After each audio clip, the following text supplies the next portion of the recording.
London, Mumbai, Sao Paulo, Timbuktu, and Constantinople. Oh wait, I mean Istanbul. Now that's a city with a story. It was once called Byzantium, then Constantinople, named after Emperor Constantine the Great, which makes it an eponym. But today locals call it Istanbul. That's an endonym. And what about outsiders? Well, in Greek they still call it Konstantinopoli, an exonym that keeps the old name alive. And the people of the city? They are Istanbullus. That's the demonym. Words don't just describe things, they name things. And today we're diving into 4 fascinating ways names shape our world. Eponyms, when something is named after a person. Exonyms, when outsiders call a place by a different name. Endonyms, what locals name their own place. Demonyms, what people from a place are called. So let's get into it, because when it comes to words, it's all in the name. But first, do subscribe to The English Nut on YouTube, Instagram, and Facebook. Thank you.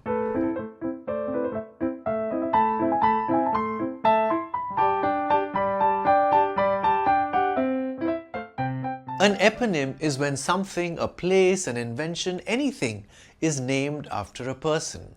Think of sandwich, named after the Earl of Sandwich, who had a penchant for eating meat between bread so he wouldn't have to stop gambling. Diesel, named after Rudolf Diesel, the inventor of the diesel engine. And in the world of geography, we have places like Washington, D.C., named after George Washington, the first US president. Bolivia, named after Simón Bolívar, the military leader who helped liberate South America from Spanish rule. Colombia, named after Christopher Columbus, even though he never actually set foot there. Philippines, named after King Philip II of Spain. America, named after Amerigo Vespucci, the Italian explorer. So if you ever get a country, a discovery, or a life-changing invention named after you, congratulations! You've officially become an eponym. Thanks to the Earl of Sandwich, I can enjoy lunch while multitasking. I forgot to fill diesel in my bike, so now I'm stranded in the middle of nowhere. When I visited Bolivia, I had to change the dollars I was carrying into Bolivian bolivianos, the local currency. The word eponym comes from the Greek eponymos, meaning giving name. Let's talk about names that change depending on who's saying them. An exonym is what outsiders call a place, often different from what locals call it. Meanwhile, an endonym is the local name used by the people who live there. For example, Germany is the exonym, what we as outsiders call it in English. Germans themselves call it Deutschland in German. Westerners got Japan from a mispronounced version of the name Nihon or Nippon through Portuguese traders. The old Latin name Florencia evolved into Firenze in Italian and Florence in English. In Greek, it's Hellas or Ellada, but most of the world calls it Greece because of the Romans. The Russian name is Moskva, but English speakers say Moscow, though I've heard people mispronounce it as Moscow. Krung Thep Mahanakhon, Krung Thep for short, is the endonym in Thai for Bangkok. Technically, Holland is just a region of the Netherlands, but English speakers often use it for the whole country. And while Istanbul is the endonym, the city is still called Konstantinopoli by the Greeks. Note that Turkish people write Istanbul with a dotted capital I. This has an E sound, Istanbul.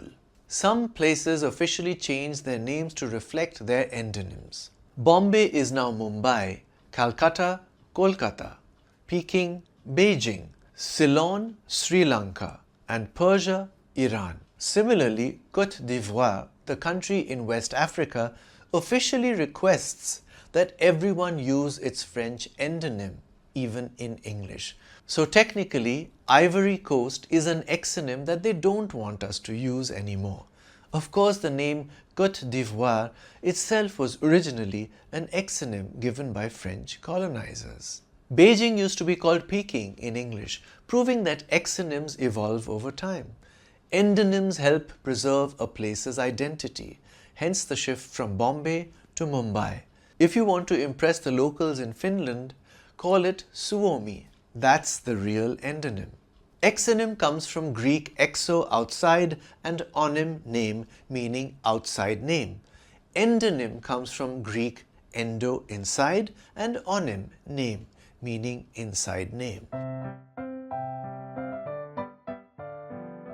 A demonym is the word for people from a specific place. Some are straightforward. If you're from London, you're a Londoner. If you're from Brazil, you're Brazilian. If you're from New York, you're a New Yorker. But some are a bit unusual. People from Madagascar are Malagasys. People from Barbados are Bajans. Those from Cairo, Cairenes. From Istanbul, Istanbulus. From Venice, Venetians.